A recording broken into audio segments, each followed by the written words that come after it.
Alright, everybody, we back at the Average Nobody podcast. We got a special guest. My guy, the man, the myth, the legend, Mike JAYS. JAYS. Just a young soldier. You got it. You know what I'm saying? Hey, talk to us, Mike. How you been? How life been treating you, man? Life been treating me, man, you know. Going through the daily motions. Working on the album right now. Working on this music. Pushing forward. As you should.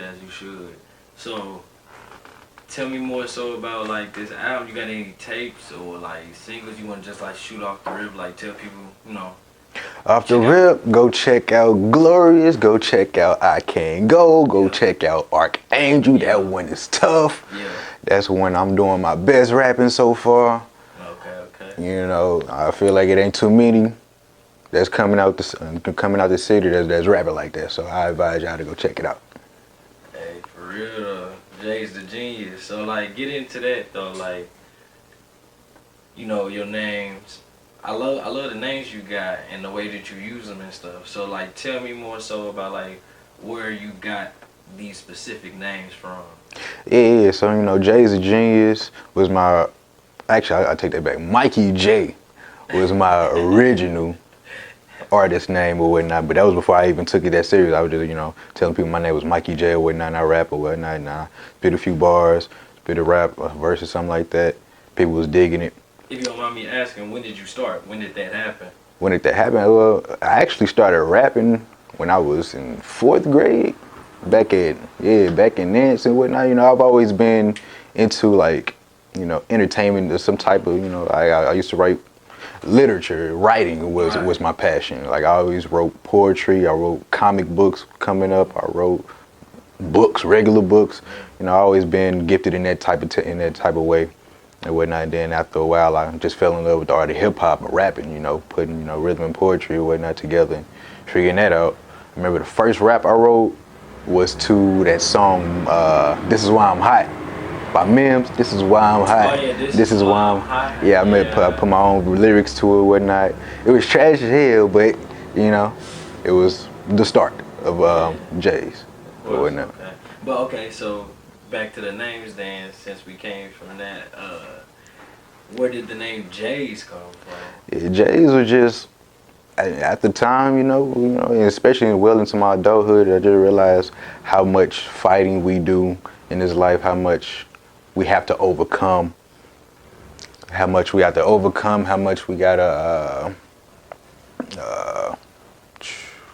just gotta be soldiers in life. So, you know, JAYS just ended up turning into an acronym of just a young soldier, you know. So, and it became like more so my mantra, my way of life, my mindset, you know, and it's just something I can also pass on to other people, you know, people who need that inspiration to keep, you know, pushing on in life or whatnot. Just keep pushing on. You a soldier, you know. So then the genius, we gonna get into that too, where you come from, but let's finish these names off. So the JAYS the genius. Mm-hmm. So where did that come from? JAYS the Genius, that's just an extension of it and just showing the genius of Mike JAYS, you know, like the way I couldn't, you know, craft music and whatnot, just showing, you know, my complexity and my talent.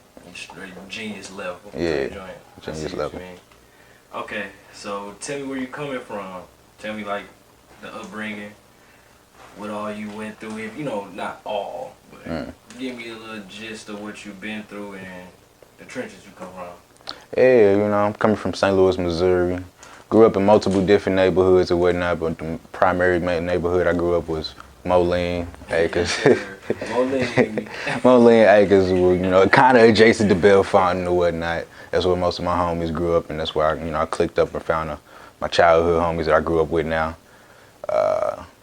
I grew up in the city. I grew up off Dischinger for a bit. That's, you know, near the Riverview Circle. I used to go to the school Nance right off the Riverview Circle.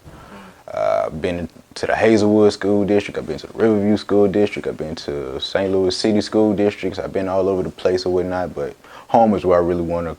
North County is where I really call home and whatnot. So that's where, you know, a lot of my upbringing, a lot of memories that were, I say, essential to who Mike JAYS is nowadays. That's where a lot of it came from. Moline, both Belfont and whatnot. Mostly Moline. Type shit. But no, okay, so tell me about going through school. I know as other kids, you know, we went to school together. For y'all who couldn't put it together by this point, like the kids that we all were around, some of them were real talented musically. Mm-hmm. Not just rapping, but beats and all that. So how did that like help mold who JAYS, how JAYS works on music in general? It just, for one, it's inspiration, seeing all the young talent from my city and whatnot, from the places I came from schools I came from, seeing how hard they go, how talented and how passionate they are about what they do. That's for one, the biggest inspiration of how JAYS came to be.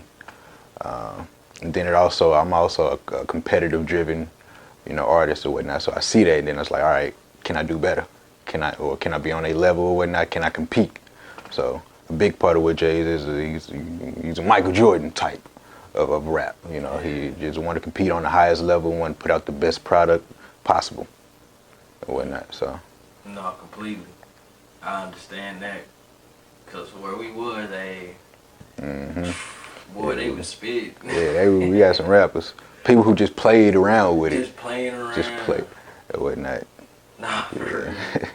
So okay, so tell me more so about where's like the sound coming from? Cause again, you saw different sounds and rapped against different sounds. At school and stuff. Mm-hmm. So where in like society and the music, what music were you listening to out here? Was it different genres or was it mainly rap, lyrical rap, or was it like trap rap?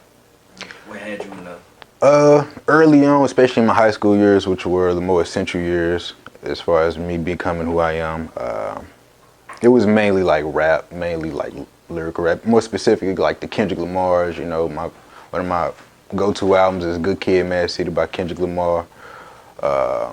Just a lot of other lyrical projects that came out that a lot of the artists that I look up to put out.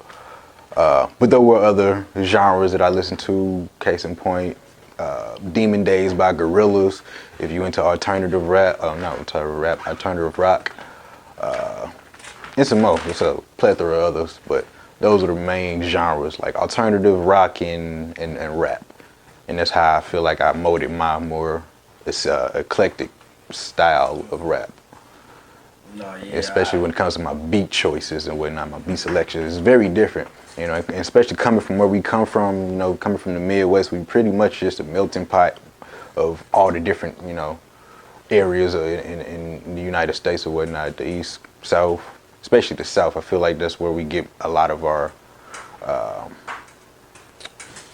swagger from or whatnot. But then, yeah, exactly. Like, we got our own slang that's comparable, but then it's its own thing at the same time. Mm-hmm. So that's one of the better things about being from where we from. You get a little bit of everything, and then you can make it into your own, and then you can stamp it as your own as well. People would be like, oh yeah, he's from St. Louis, or he's from so and so. So did you hear that Hercher? Yeah. You was like, hold on. Yeah, you country as hell, but you from St. Louis, you from St. Louis. But he ain't as country as Memphis. Right. Like, so I know what you mean. Mm-hmm. Like, we sound like country/city folk. Like, yeah. Like, I know what you mean. It's just perfect blend. Like I said, it's a melting pot. Yeah. Okay, so what outside of St. Louis, Missouri, anything, what has life like showed you? What have you come to understand outside of St. Louis? Perspective, I lived for some years in 2 different states that's so different from where I'm from. Right. I lived in Alaska for about 4 years and then Hawaii for almost about a year or something like that. And it just gives you a lot of perspective, give you a different look on life when you see more than just the block, more than just the environment. It gives you a sense of purpose, You realize it's so much more out here that can be. That TV in your room on. press on the pause or You can pause it. something? Right here. No, it's the go up for, no, up top. It's the red button up there. I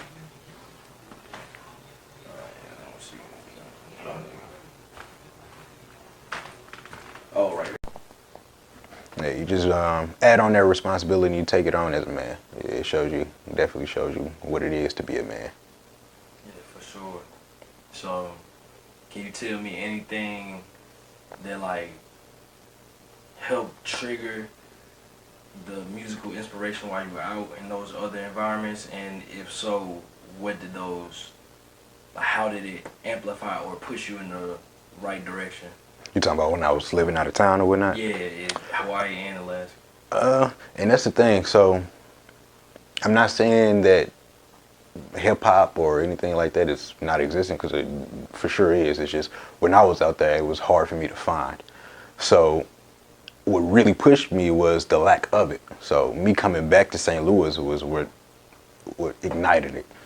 But me staying there and having a lack of it was what built that pressure up. Like, oh, I really want to do this, but I don't have no outlet. So I need to come back to where I know I got all my resources or whatnot, so I can get rolling with it. Because now I have a plan. Now I understand, you know, the talent. My talent has grown. My capabilities has grown. Like hyperbolic time. Yeah, it was like I was in there, I was pretty much just marinating my head, like, ooh, if I wrote a song, it'd go like this or whatnot, but I ain't got no resources to, you know, make these visions come true, so I need to come back home where I know I can make these, you know, visions come true. So that's as far as musically, those are the places that, I guess, started the surge of what Mike JAYS is. Because Mike JAYS right now is on the road. No, for sure, for sure. So, speaking of that as well, the inspiration for the bars that you had, I know you say you got like you've listened to Kendrick Lamar and lyrical. Alright, so what, you say you were coming up and listening to some artists that inspired, you know, you do some of the lyrical rap in general.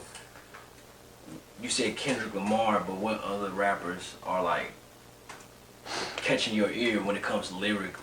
Like Lyrically, I mean, as far as the old school goes, I say Big, of course, was, I'll be honest with you, Big was probably my inspiration to be a lyrical rapper. You know, his cadence and flow patterns was just crazy and just out of the world, especially for that time. You know, the 90s era.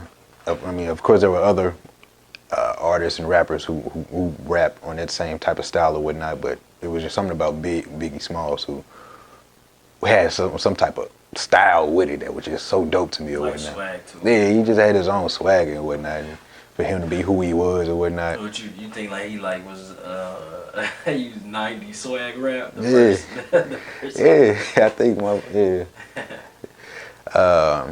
other artists, Ice-T was a big influence too. Oh, for sure. Ice-T. Maybe 2 Ice-T songs. Oh, he know y'all. Yeah, I mean, you ain't gotta ask me. 2 Ice-T songs off the top. High Rollers off the Power album, I believe. And then, what was it? Circles off the, is that Circles? Yeah, Circles off the He lying out. New Jack City soundtrack. Everybody know that. Still. That's out of my ear. That was before I was born, and those are the things that captured my ear. I yeah. agree with what you're saying, because for sure I didn't know that was Ice-T. Yeah. But okay. So, all right, you done gave me, who you just said? These are old school we talking about right now, so give me 3 more. 3 more old schools. They gotta be no Tribe Called Quest, Q-Tip, Fife, Ali. I said 3 more. Oh, you thought that was the group? Yeah, the group. Okay, yeah. Who else? It's so many, because I listen to so much music, and to be honest with you. Just give me 2 more. You Shoot, listen so much, 2 more. Not Pac. Oh, I come. Pac is essential in everybody. You know? We saying top 5? So if he's Hey, in top 5, then okay. Yeah, we doing top 5. Pac, of course. Eminem, of course, as well. He kind of in late 90s, but I understand he was kind of there. He was Yeah, nobody he was there. before that. And then, yeah, Jay-Z. Jay-Z, he was there too.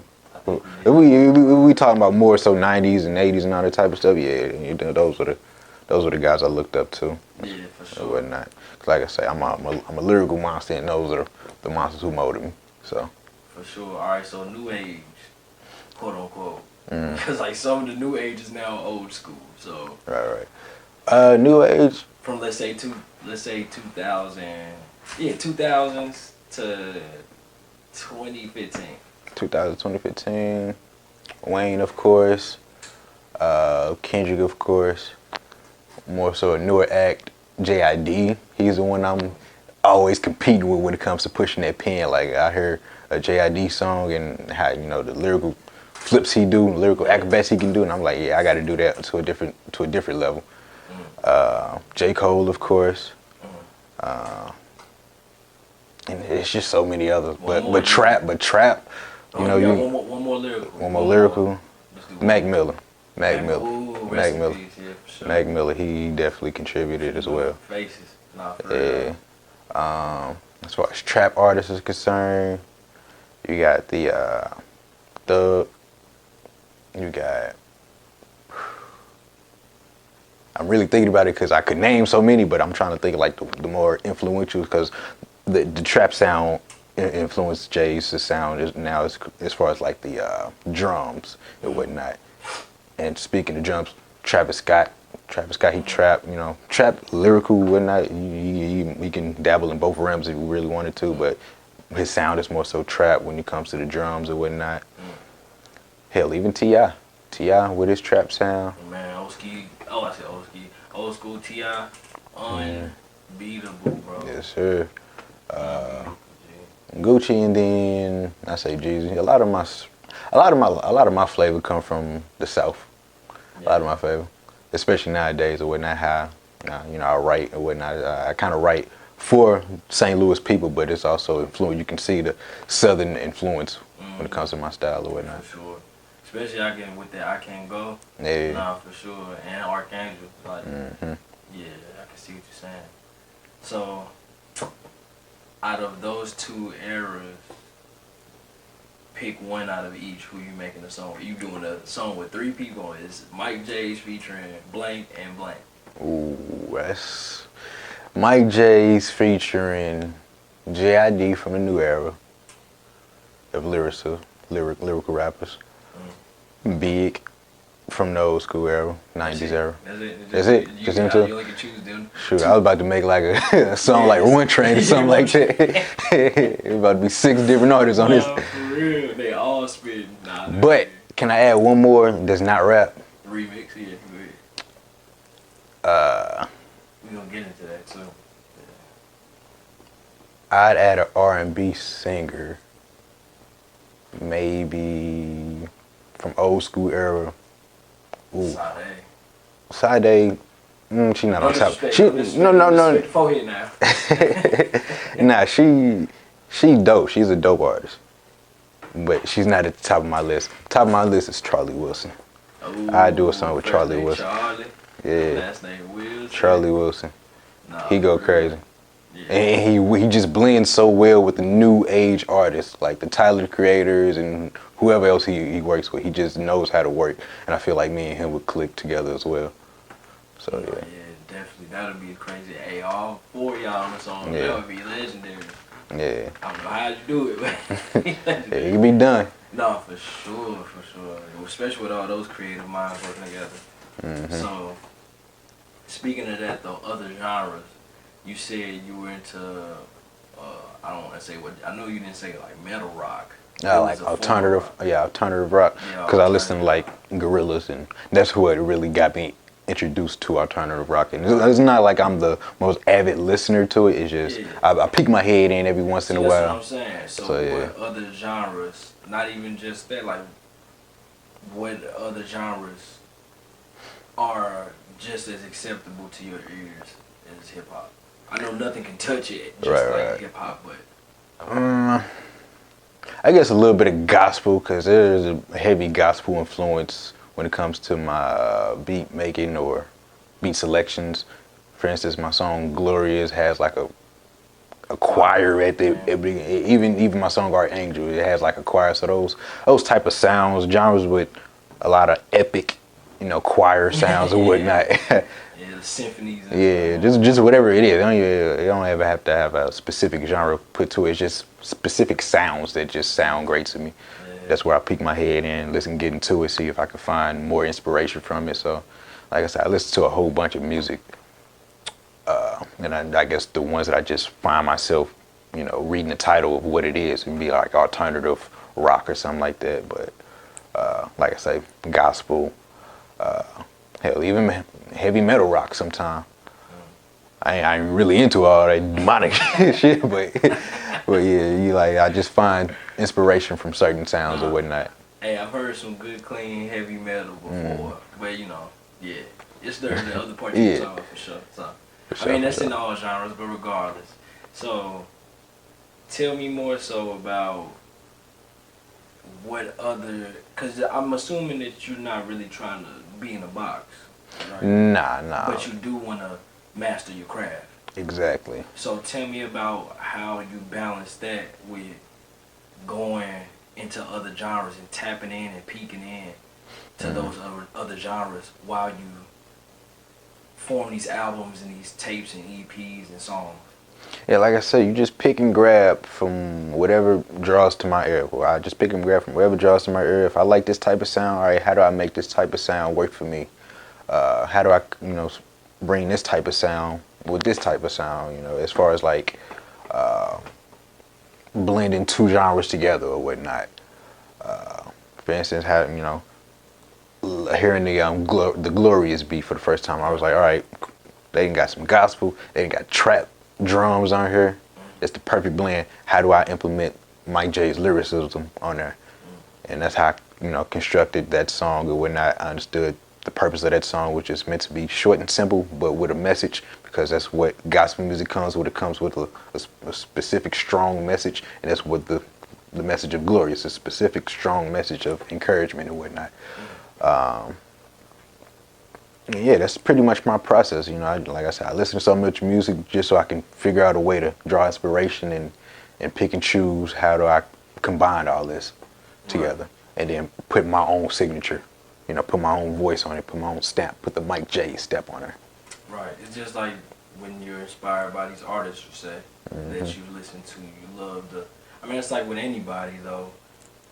You listen to somebody, you get inspired, and it makes you want to turn up too, but not in the same exact way. Right. It's just a way to, like, yeah, you could take something from that and make it into your own. So I definitely get that. So tell me about because I already know, black folk. You make a Christian song, not even a Christian song, you make a song with gospel on it. You teeter the Christian rap. Right. Like, how do you, or is that the direction you want to go, or is it other ways you want to go about mixing rap into other genres? I can see myself in the future being like a De La Soul type, that just pop their head in. They can make their own rap album, but they'll pop into an alternative rap and then, figure out a way to make alternative rock and rap collide.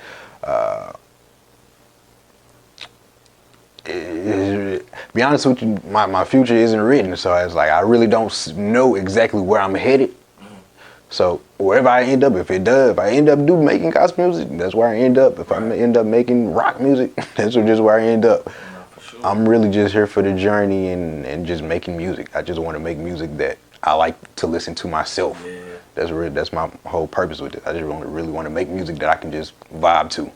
I ain't got to go to nobody else. I can just come up, go to the studio, make my own song. Like, oh, I feel like you're listening to this type of song. Let me go make it. Right. It wasn't that, so. No, completely. Yeah, I understand, man. And that comes with, because that's the thing. Everybody's going to find their box.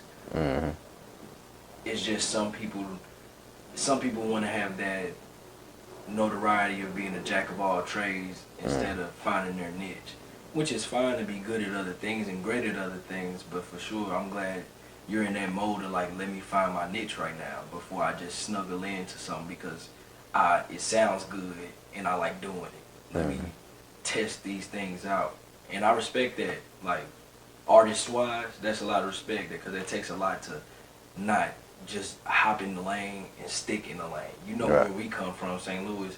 Everybody bucking lefts, man. So everybody just spinning blocks, and so artist wise, I respect that. And where does that come from though? Do you get that do you get that from acceptance or just not caring about people's acceptance?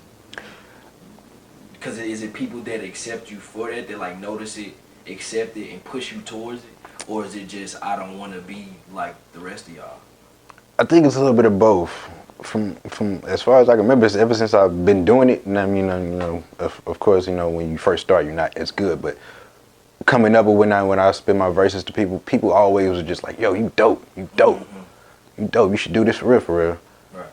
And so I never really thought about it because I just had this mental thing where it's like, whatever I put out, people are gonna like it. It seems because that just seems to be the pattern. Right. So I mean, of Humble course, brag. yeah, it's like I'm not even a braggadocious type person. It's just, Facts is facts. it's just the numbers don't lie. Like Facts. when I rap to people you can tell they genuinely enjoy hearing me do my thing or whatnot. So as far as that is concerned, I really don't think about it. I'm more so concerned about what I want to hear. Like I said earlier, I just want to make the music that I want to hear, and then I also have this notion that hey, if I like it, more than likely a whole bunch of other people are gonna like it as well. So might as well just put it out to the folks, and hopefully they can grab some from it. Facts. So I want to take it from just sonically, like audio, to hitting the stage physically. Like how are you? What's the presence like? What's the feeling like? We can chop that up, but hitting these stages, I've seen you work, and you don't just do it like, hey, look at me, I got the microphone. You do it like you gonna remember this. Yeah, I mean, I go in. I mean, 'cause my dad told me if you go do something, you better do it. Right.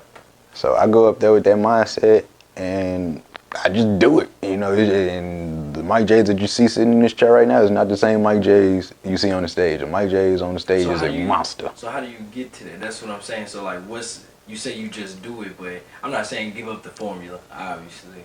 But how do you because it does turn into a flip you switch. But how do you work the muscle? Because you can flip the switch and then just go blank and not remember, and then you can flip the switch and go ultra instinct. Right. It's something that it's honestly hard to explain. It's just a God-given thing between artists. I mean, if you're an artist, you understand because once you hit that stage and you do your thing to that level, it's just natural. That's what I was gonna say. It's just some natural. don't hit that level like you do. That's what I'm saying. Like some just hit the stage like, hey, I got the microphone. Check me out. The song may be crazy, but you just walking back and forth with the mic or hopping around, but you are making it seem like somebody shooting a music video for you. So and then with that, it also comes preparation, mental preparation. That's what I'm saying. How do you get to that point? It's just the mental preparation, just knowing what you want to do.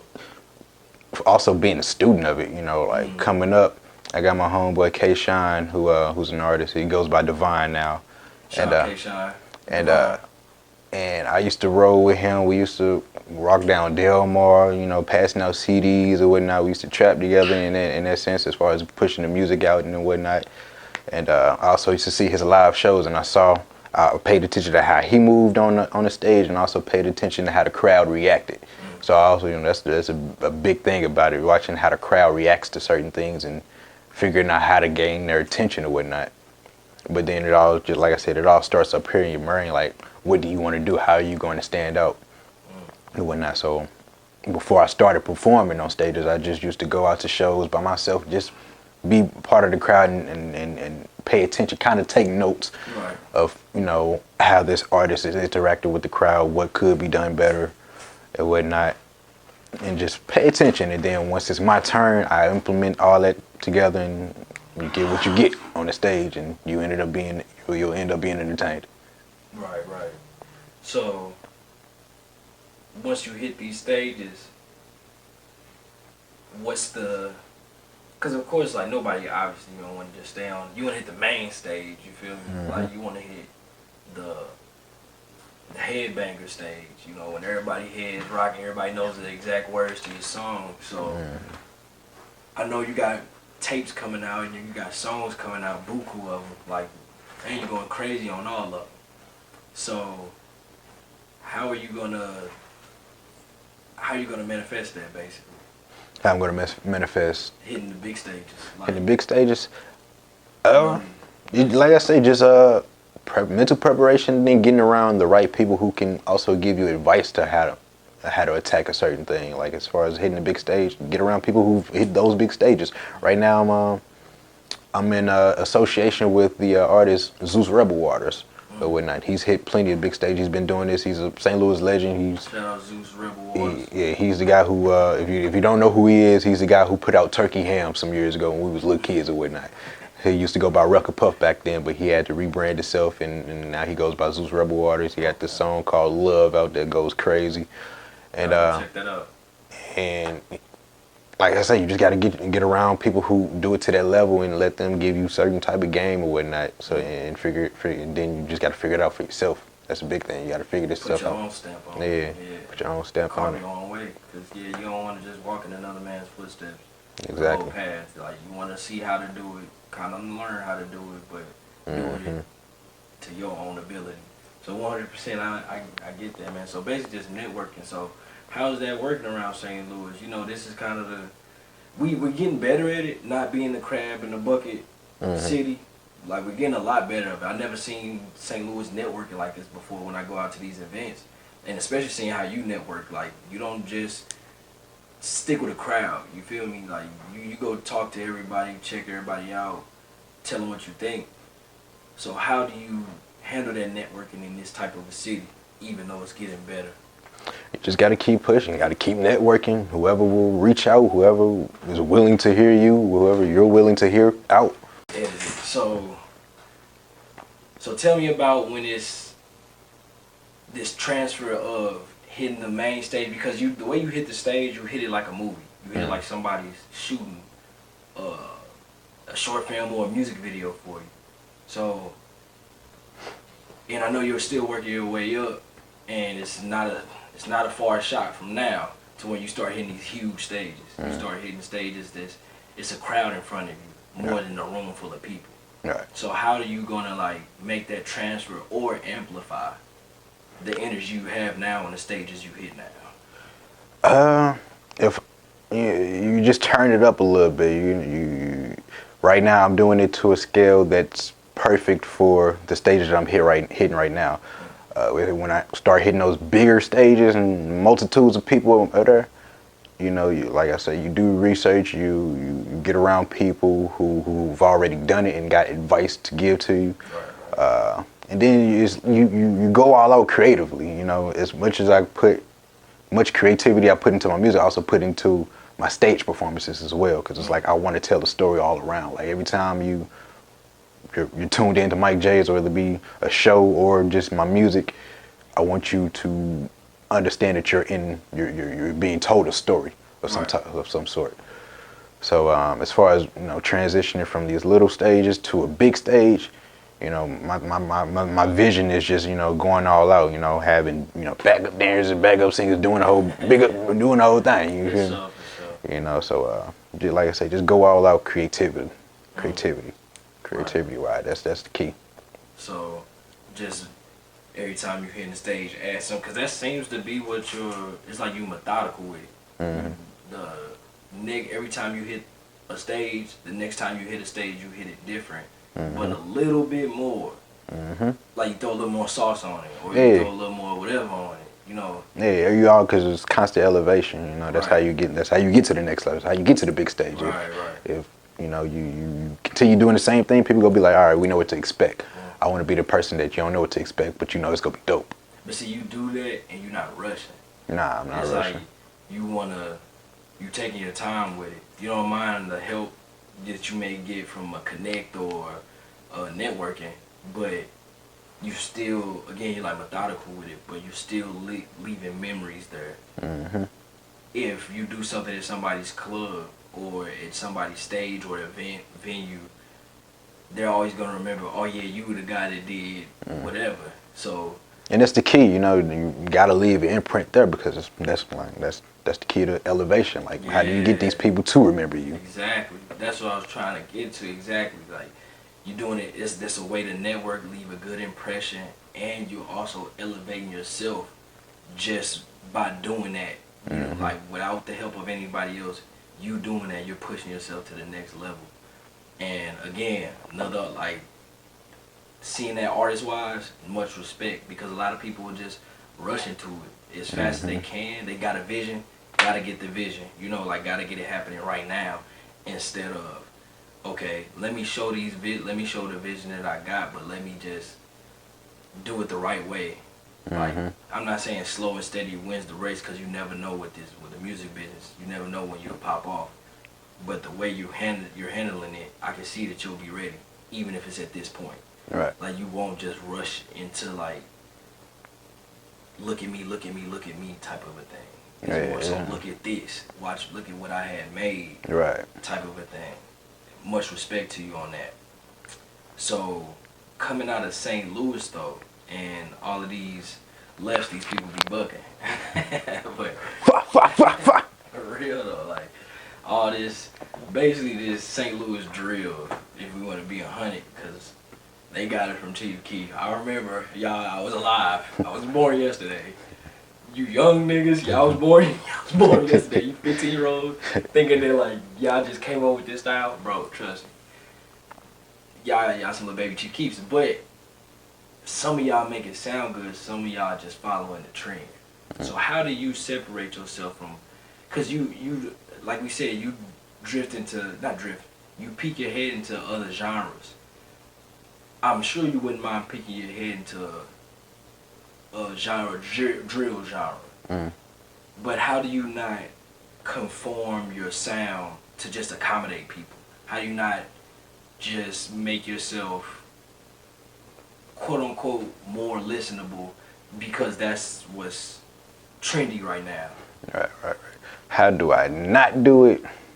By just not doing it. Simple. By just not doing it. Like I say, you stay true to you. Like I stay true to myself. I stay true to the sound that I fell in love with, that I've been producing. So, you know, like I say, you can definitely implement. Like I have goals in the future of actually bringing in drill music to my sound. Like as far as like, you know, collaborating with drill music. I don't know if, you know, I feel like if I was to make drill music, it'd probably turn out dope, but I don't know if I'd like it.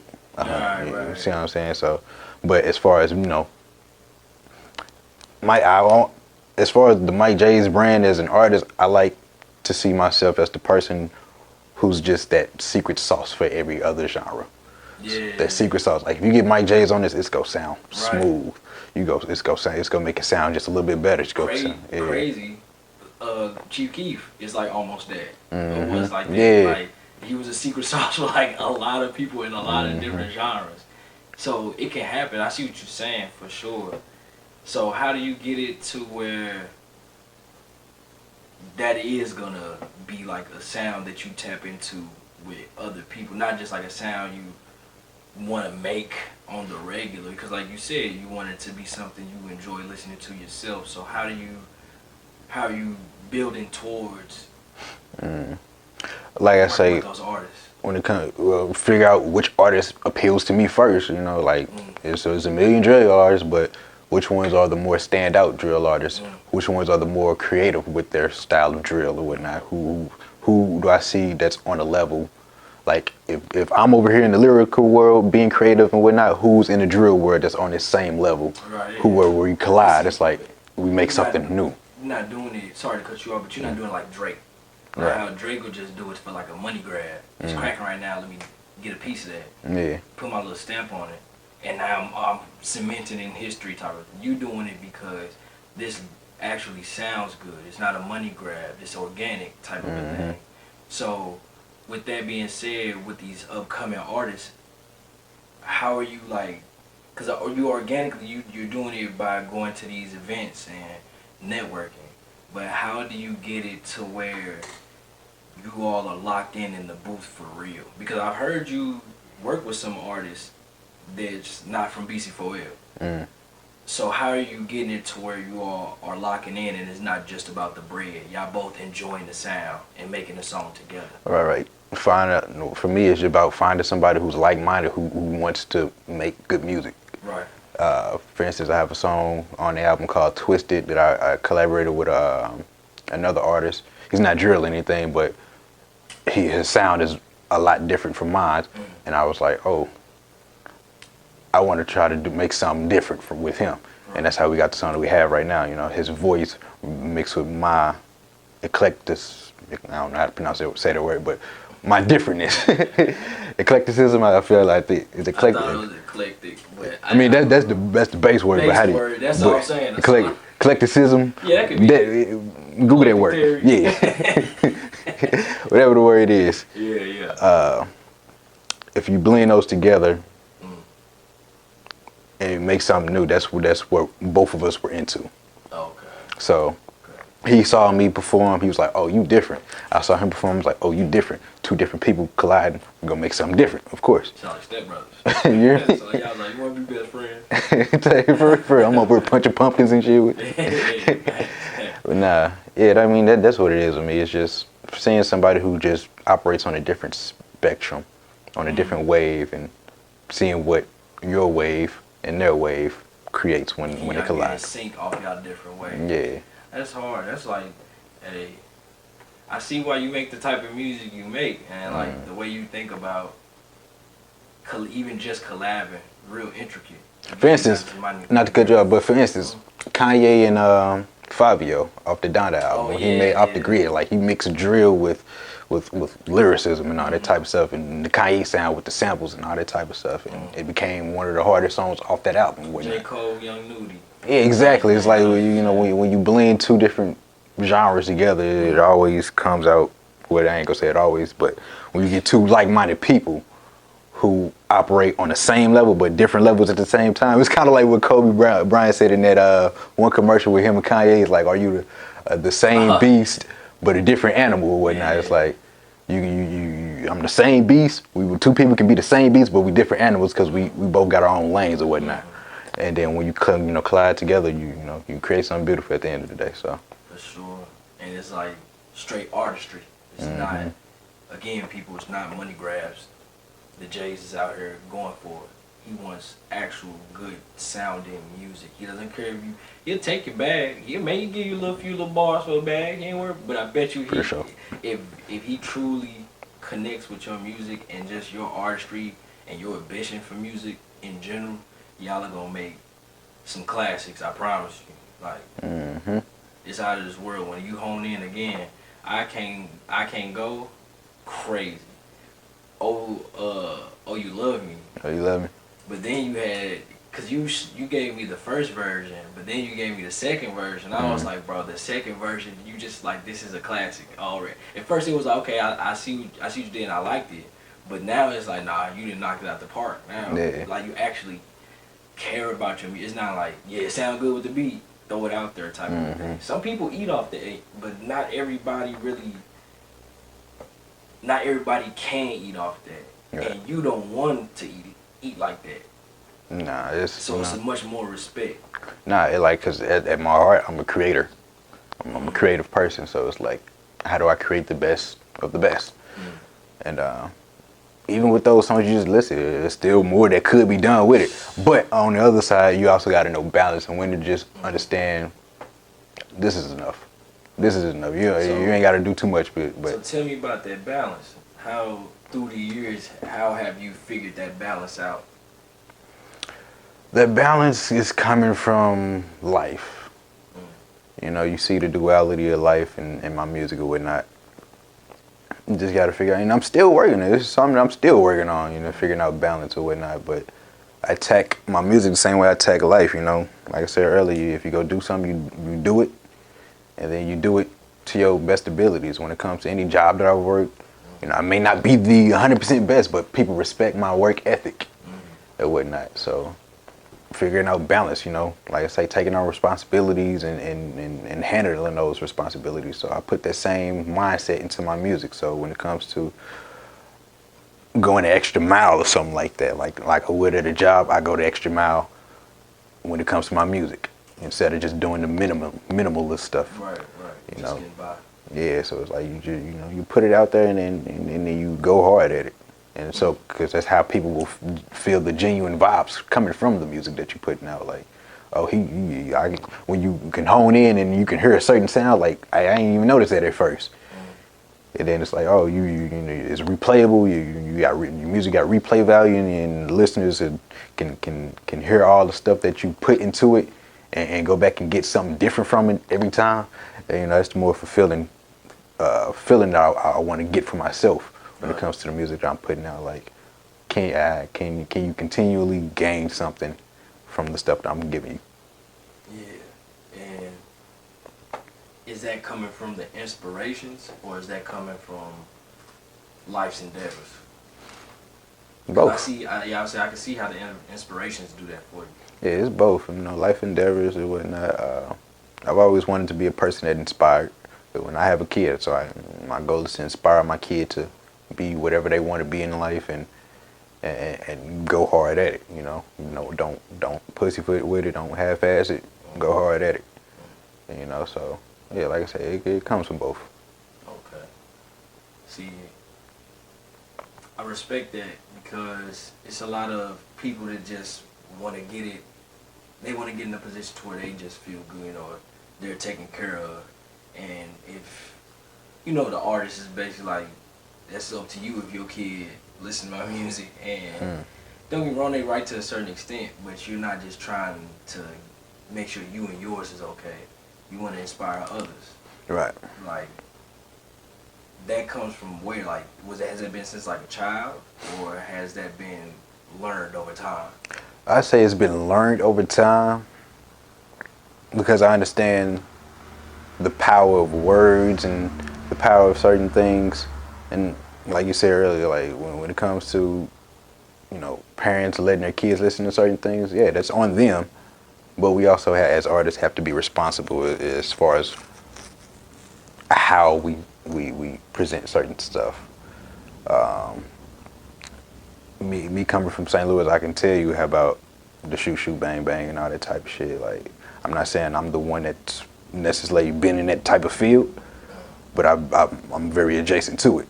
Right. You know, I'm not naive or dumb to what goes on. City is not big, man. You see what I'm saying? Like, I could have easily been a victim. I could have easily been the perpetrator. Right.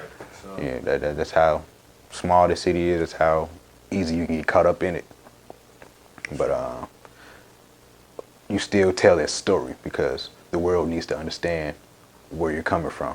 The world needs to understand that there's so many different perspectives, so many different lifestyles, so many different crab in a bucket mentalities that's relatable, but it's also different at the same time. And, you know, it's just, you know, they always say rap is just the hood news, pretty much. So you just reporting what you see, what you talking about. That's a fact. The rap is the hood news, but you gotta also remember there's a lot of fake news out here. It's a lot of fake news, and It's a lot of fake, but some of it is, you know, it's for sure, man. It's for sure. Like, St. Louis is not sweet, murder capital for a reason, but you still maneuver through how you maneuver, and it's not like you snaking nobody when you doing it. That's why, of course, like, again, y'all know this the homie, so that's why I'm like, I love having you as a like homie. You're not gonna snake me, bro. And if you do something, you're not gonna do it on purpose. Basically, like, if anything, it's a mishap. So, do you like? Was that learned too? Was that, or did you have to like get in trouble at home to understand? Stop doing people wrong. You know, some people learn to stop doing people wrong. Some people just have it in them not to. yeah, for me, it's just in my essence. I've always been a good-hearted person. I've always had a big heart and whatnot. You know, that goes to my upbringing and whatnot. I was raised by some old school, you know, parents or whatnot, who, you know, I was raised Christian or whatnot. But, you know, I had my mishaps too growing up. I've done people wrong, but I've also regretted that. So I regretted it early, and then I realized, I don't like making people feel bad about whatever the case may be. I want to do good. I want to be that type of person that put good put positivity out into the world instead of the negative shit. So, nah, I mean, it's I guess learned, but all in all, I think it's just naturally been in my essence. Because it's, you know, as far as I can remember, I've been a good person. As far as I can remember. I've been pretty cool. I've been alright. Oh, okay, for sure, man. So I ain't had too many complaints. okay, nah, yeah, definitely not for me, my man. You my dog, bro. But Shit. all right, man. So tell me about anything they need to check out, upcoming events, albums, tapes, songs. What's happening out here with you? Whatever that means, be on the lookout for that one. This one is a classic. It's gonna be a St. Louis classic, and it's gonna be a classic in the world of hip hop. I'm putting a lot into it, putting a lot of thought, putting a lot of passion, putting a lot of emotion into it, doing things that I ain't done before. What's crazy, I'm just getting started with it too. I'm just getting started with this music stuff. Like we only been doing this stuff about a year and some change now.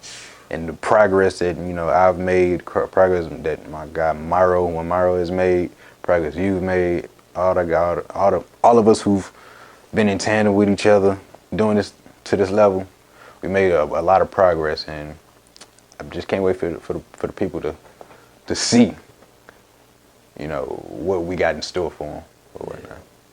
So whatever that means, coming out soon. I ain't got a set date for release yet. But be on the lookout for that. I got a few shows coming up in Indiana, in Illinois, and Arkansas. Okay, travel. That's it so far. But more to come. More in the works. For sure, man. Y'all been here with the Average Nobody podcast, man. My man's Mike JAYS. We see you, man. We out.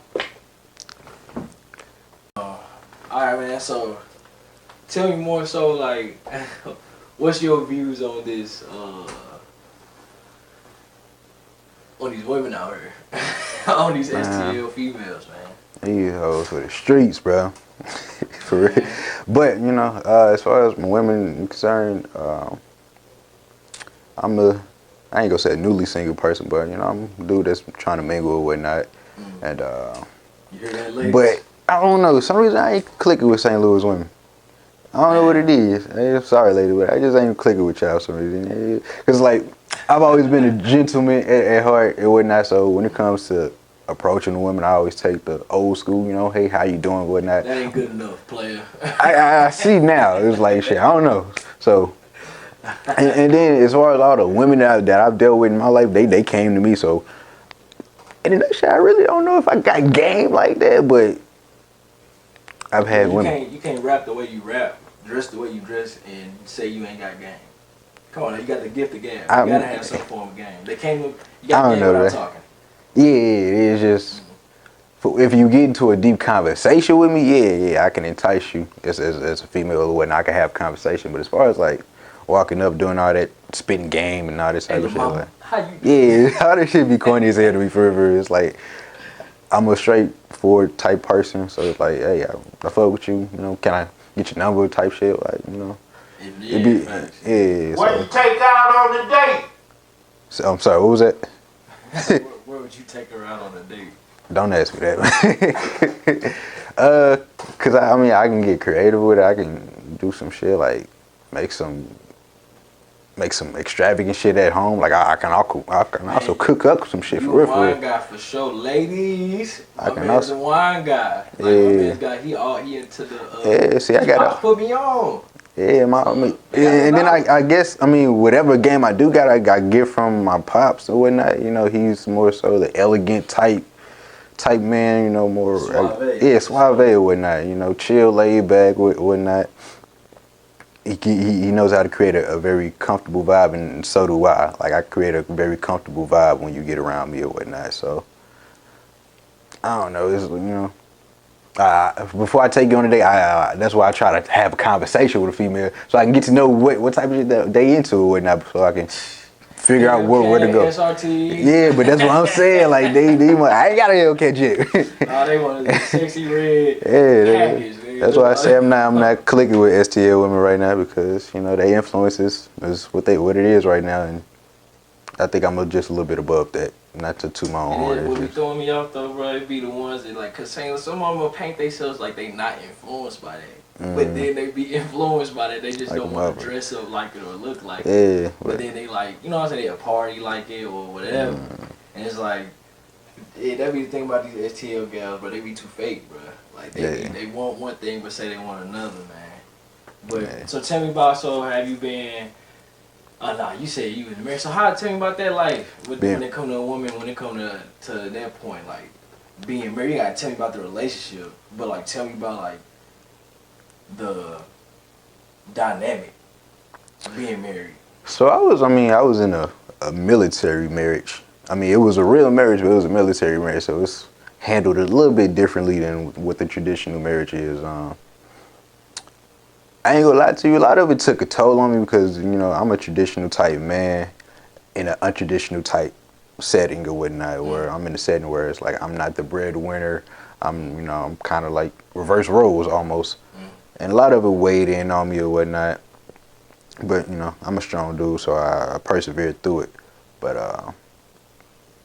it's just, you know, it's just different, you know, when I don't know if everybody would, unless you're a military type family or whatnot, especially like military where the female is in the military and you're not as the man or whatnot. But I don't know, it's just different. But how I handled it, you know, I handled it like I said earlier. I do it 100%. And So tell me about kind of growing up with these females, because you say you are more of a, when it comes to female gentlemen, like how has that been treating you with STL? I know you say you don't click much, but how is that? Just that life, like, does it seem like they worked it out here? Like, what would you tell them to, like, how would they fix? What's wrong with these girls out here, man? What's wrong with them? Yeah, I tell them, for one, just be a little more accepting and understanding about a guy like me. Like, a guy like me is somebody who's so laid back and not what you're used to. You know, I'm not everybody's cup of tea, but I'm pretty much the guy. I'm not everybody's cup, but I'm pretty much the guy that a female would go online and say, oh, I wish I had a guy like this, a guy like that, or whatnot. It's like I have those capabilities, those qualities by myself, because for one, I've never cheated on any female that I've ever been with. I've always tried, giving them respect. Yeah. Never put my hands on a woman. Ladies, that's a diamond in the rough. You see what I'm saying? Like, hear that? And I'm not afraid to admit that I am a diamond in the rough, because I understand, the qualities that's been instilled in me. So it's like, and then when I see the list of qualities that women want, and I'm like, hey, how you doing? And that's me, but like I said, I just let them come to. Like, I've always been a chill, laid back person, so it's like I just let it come to me. Whoever's supposed to be for me will be for me. Yeah, for sure. So, plenty all right, for everybody, for sure. Type shit. So yeah, definitely, man. So tell me about how you feel about these ladies in this. You into astrology? To a certain extent, I don't. As far as like zodiacs and judging people off of their zodiacs, I'm not. If you're a female who say, and I tell you I'm a Cancer, and you be like, oh nah, y'all this way, I'ma just walk the fuck off. It's real talk, like really. I ain't even said 2 words to me, and all I said was I'm a Cancer, and you already judged me and whatnot. Nah, I mean, as far as astrology, it's certain things that does have parallels and certain truths to it.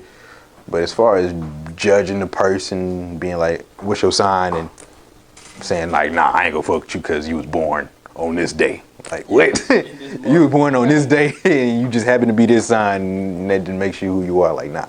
What makes people who they are, is their upbringing. That's what I asked for. It's like, how were you brought up? So speaking of your upbringing, we went to the same schools, when it came to like middle school up type joint. How is it dealing with black women, and do you want to start branching out? Yeah, I want to start branching out. Okay, jump straight to so you hate dealing with y'all. You tired of dealing with y'all. Nah. So, but you dealing with some from STL. So, I guess try to talk about that type of black woman. And like, Cause I know you want a black woman, bro. Yeah, and that's the thing. Like, no disrespect to the black women at all. Like, my black melanated sisters, I love y'all to death. Nubian queens. For real.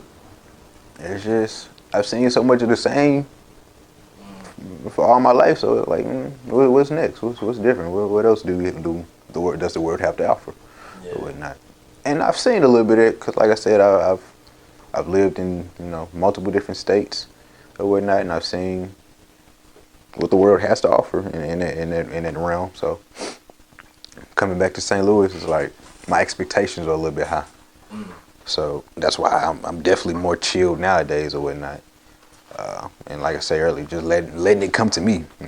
I understand people feel like things don't just fall into your lap, but my life, if you look into my life, a lot of things have fell into my life, into my lap. Marriage fell into my lap. Now it is just every stage I just end up jumping to the next stage or whatnot, and I don't really have to do too much to get there. I feel in my eyes, like I put in the leg work and footwork to get there, but it's like mentally I feel like I'm not really doing too much. Mentally it's like I'm just jumping from stage to stage. So the next stage of my life is just whenever it happens, and it just comes to me, and I really don't have to think about it too much. So See, could be like that with these women, like you said, you wasn't even talking and they was coming to you. So I'm pretty sure it's gonna be just like that. And you ain't gotta work too hard, especially that's how it is with these women anyway, bro. Like you start leaving them alone, they start messing with you. Whether it's the one you want to mess with you or a whole bunch of them, you just leave them all alone, they gonna start hunting you down. yeah, because they realize that all these niggas that was chasing them, so thirsty for them, ain't really had much to offer. Then you see a nigga like me who's got things going for himself and is focused. And that's always been my thing. Even I've always been, like I said, I've always been a chill, laid back person. A lot of it from my my younger years came from being shy, and then as I grew older, when I realized there's a certain wisdom in being quiet and taking notice of everything and focusing on what matters and whatnot. And a lot of people, male or female, and I don't mean that sexually, but it's like a lot of people see that quality about me, and that's what drives people to fuck with me on that type. You quiet. You quiet, but it's like there's a certain mystique to me that intrigues people. Mystic Gohan. Yeah, it's a certain thing that intrigues people about me because they like, what's going on? You so different. You so strange, but you cool.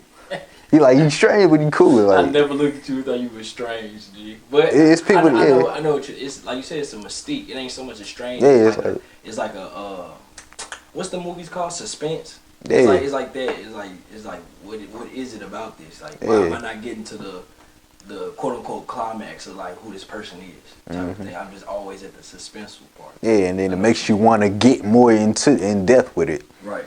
And that's what keep people around or whatnot. And I feel like that's one of my more best qualities about myself. I feel like that, and I bring that to the stage too. You can see it on the stage, like, oh, he going hard, but I feel like it's more to come. And for certain shows, you do hit that climax. For other shows, I'm just giving you just a little bit or whatnot. So, yeah, like I said earlier, like there's a duality to my life versus my music, and the fact that I'm able to combine all of it is beautiful. Willing to talk about anything, let me know. I'm just over here trying to brainstorm. We talk about the Will and Jada shit. I'm rolling. So alright, so let's talk. Okay, so let's talk about William, Willard, and Jay Smith. Jada Smith, she is beating the shit out of this man right now, emotionally and body shot. Like, body shot. But I respect Will for being so quiet and humble as he is. Like, he might be going through a whole bunch of it, but the fact that he's the only one in this situation who's not taking the stuff to the internet. Jada is putting all their business out on the internet. He went on that table. He took it to the internet. He went to the table. All right, that's just to clear up some stuff. But ever since then, what has he been talking about? Then we had more questions. He came to clear it up. We had more questions. Well, he gave us what we needed. Well, I guess no, we didn't. We did not even know that it was the lack of girth. It was the For what I feel like that's a publicity stunt. I don't like. I do too, bro. I feel like that's a publicity stunt to fake shit. Somebody wrote this. Like he like potentially fucked Margot Robbie. Like, come on now. Bruh. August Alsina being Jaden's friend. Is somebody wrote that in the script? They had to, bruh. Cause how is this man just taking ridicule like this? And then all of a sudden, we was never married since 2016, y'all. Yeah. Somebody wrote this. Yeah. Somebody wrote this. They probably got a director or producer or something like that to write a script. So I'm not an expert, y'all. Alopecia. So that's like hair falls out, right? Yeah. Why is her hair her hair not falling out? I didn't see it falling out. I didn't see not one patch on her head. She was bald. I don't know. I mean, for one, were you really checking? When I looked, yeah, a little bit. I mean, like until beforehand, like were you really checking? I'm talking about like since she said. Disparities to it. But I'm saying like since she said since 2016 we wasn't together. It just seemed like she got a low cut now. It just seemed like she just like around your like she. Bro, that's what I'm saying. Like 2015, were you really checking for Jada and having alopecia? Cause no. I'm saying I'm checking for it. That, can you cure alopecia? I don't know if you can cure it. That's what I'm asking. Like, nah, that I don't know. I don't think so. But alopecia comes in many different forms, and just for both men and women. That's why a lot of men are bald. Like I think that's why Tyrese and Tupac was bald or whatnot. like that's why a lot of people, alopecia is just your hair falling out. And it's just more detrimental for women because women's hair is their everything and whatnot. They put so much effort into it and whatnot. So when they go bald, it's like, oh, damn. So alopecia is just, I thought that was like some genetic. Like it could be. It could be. I don't know. Yeah, I'm not no scientist. I'm just me neither. I don't even know how to spell alopecia, so it don't matter to me. I was just like, hold on. Do you fix alopecia with aloe vera? Hit it. No, for real. But some Aleve, you some Aleve in your head? Some Tylenol. But I mean, it matters because I understand that people are dying over there, and of course you don't never want nobody to lose their life over senseless violence or whatnot. But a misunderstanding. Yeah, whatever the case may be, losing your life over, innocent people losing their life over somebody else's business is never good. Never a good thing. It's kids. I saw a video of I think a U.S. military soldier or whatnot carrying 2 Israel babies. One of them was like an infant pretty much, and they had a whole bloody side of their face or whatnot. It's just heartbreaking to see that they gotta suffer for whatever the conflict is between 2 nations or people, whatever the case may be. It's like, that's never a good thing.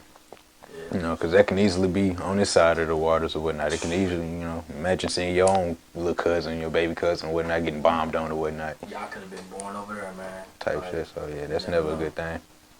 Man, shout out to the troops, man, for sure, man. Shout out to the troops. Shout out to my baby mom. She a troop too. For sure. Alright, bro. So tell me about Marvel. Marvel, man. I know you into comics, superheroes, villains, and all that stuff. Yeah, I'm a nerd. Likewise. Gang. So, tell me about this Marvel, the cinematic universe. The cinematic universe. How's it been lately to you? Lately, it's been lackluster, but with its moments.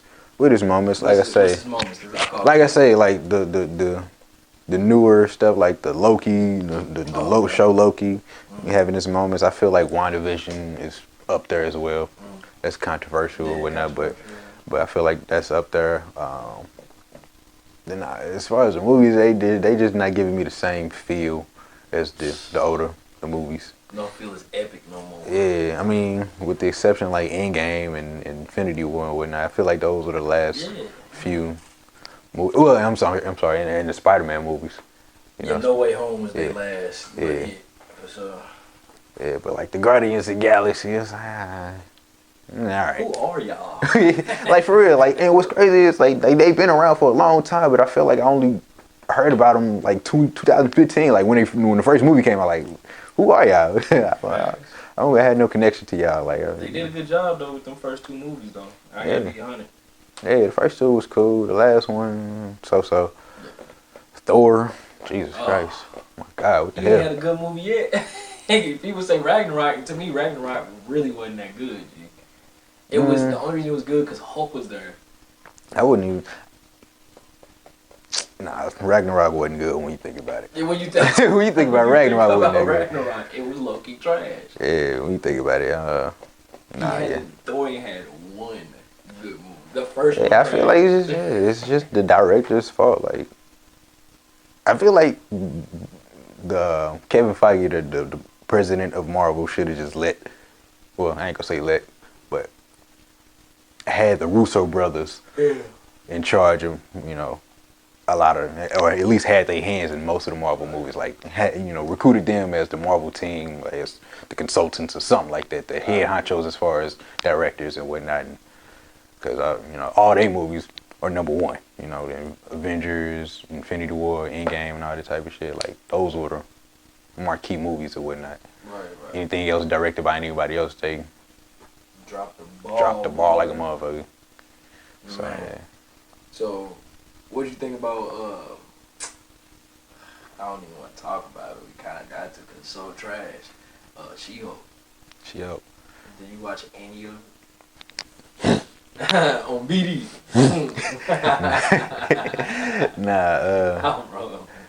Nah, She-Hulk wasn't. I mean, trash. It just what it lacked was action. Like, it lacked the action. But they put it out and they said, all right, this is not the typical Marvel formula. Like, we just putting out a show with a character that's familiar, but we ain't got no attention on catering to that audience that is used to this type of shit.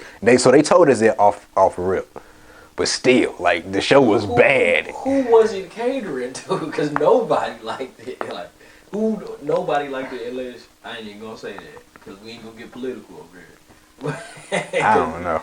But it just wasn't for me, and it wasn't for my niggas. It wasn't for the niggas. It wasn't for me. I don't know who. It reached out to somebody, but. Yeah, but it wasn't for me.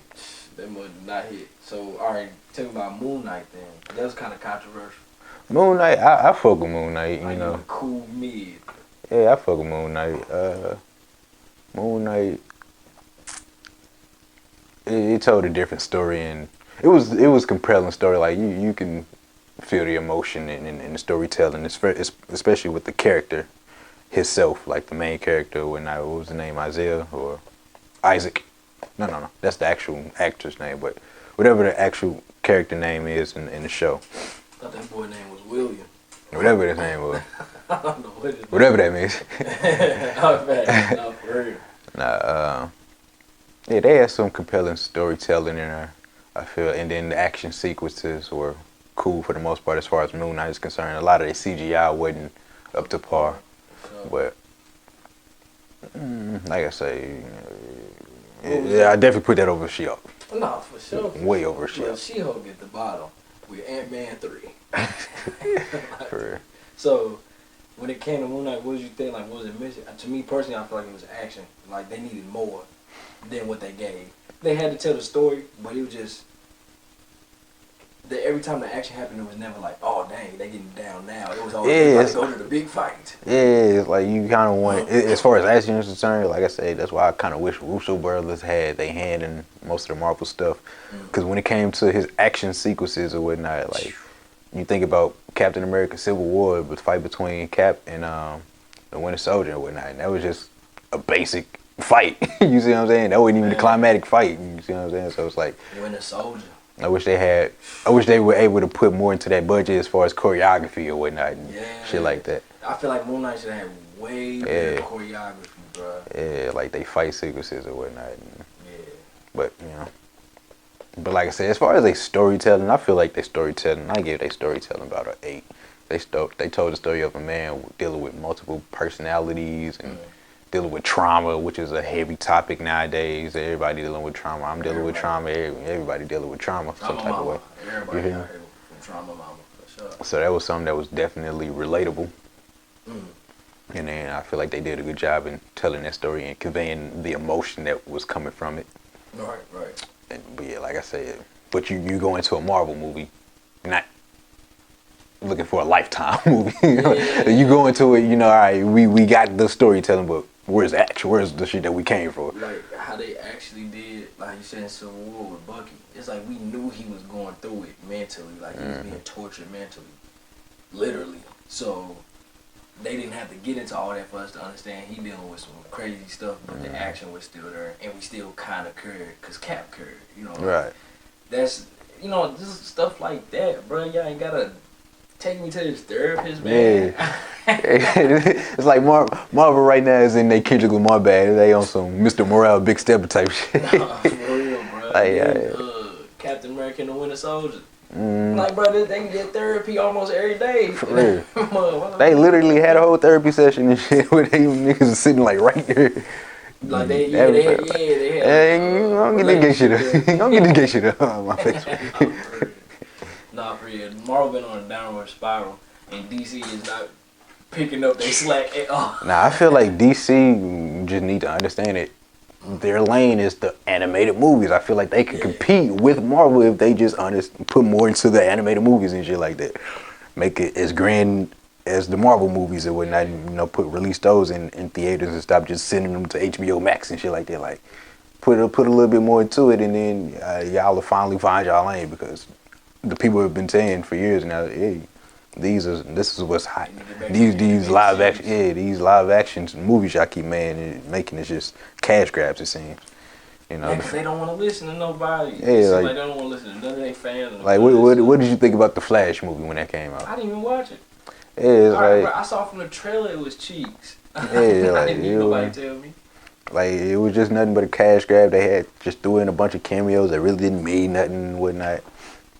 So Michael Keaton, like he was gonna be Bruce Wayne Powers. So, you know, at the Flashpoint, how he was type shit. What was it, Flashpoint Batman, I guess, or whatever. Mm-hmm. But like the way that they see, I feel like you said, that they need to get to the animated stuff, the movies and the series. Mm-hmm. They had everybody hooked with both of those, but they also need to tap into some games too. Stop being scared of making a Superman game. Stop being scared of making a Green Lantern game. For real, that's what I was saying. I just saw earlier on Instagram, like somebody posted some gameplay from the new Spider-Man 2 game. You know, they got Spider-Man flying and shit, and that, and that's the thing. That's the one thing that I guess the DC creators would not are afraid of, making a Superman game where it doesn't look authentic when he flies or whatever the case may be. It's like, this shit can be done, bro. Yes, like, bro. If you can make Spider-Man look good flying, and that's not what the fuck he even do. That nigga swings from Nah, for real. Wait, like, I'm pretty sure you can figure out a way to make a Superman game work. Right, for sure. Like, that's what I was thinking the same thing. How it's like Marvel's just like, they beating them in everything but the animated series. Marvel can't do animated right for nothing. Nah, like whatsoever. For one, they when it comes to the animated shit, it's more so tailored for kids anyway. It's like, you could tell with the DC stuff, it's got a more adult theme, so they curse, they have sex and all that type of shit, so you can tell that it's... But I mean, just like the animated series, like even like the cartoons that we watch on Cartoon Network, like Justice League, JLA and stuff, like that stuff hit way harder than this Marvel stuff, like, and they wouldn't even go nowhere half as hard as they do in these movies, for real. Like you said, the movies, they get down, they get tripping in the movies, so it's weird to see that, like, neither one of them is understanding their lanes, and Marvel understood their lane and then just dropped the ball. Like, we don't want this lane anymore. Like, I don't know. Maybe they experimenting. Maybe they like in the artist stage where they just experimenting, seeing what sticks or whatnot. But they have the formula. They know what they need to do, because for a long time it worked for them. Nobody told them to change the formula. Yeah, nobody. Yeah, it's just like, maybe they just got bored with what they was creating, and now they're trying to figure out what else can they do. I think it's more of a, we can make more money from this, but how? And now they trying to tap into an audience that's not gonna give them as much money as the fans, basically. True. But speaking of that though, how did you even get into comic books? Like comics in general, like not even books, but like, every kid love comic characters. Yeah. My favorite superhero was Spider-Man. I've been in Spider-Man as long as I can remember.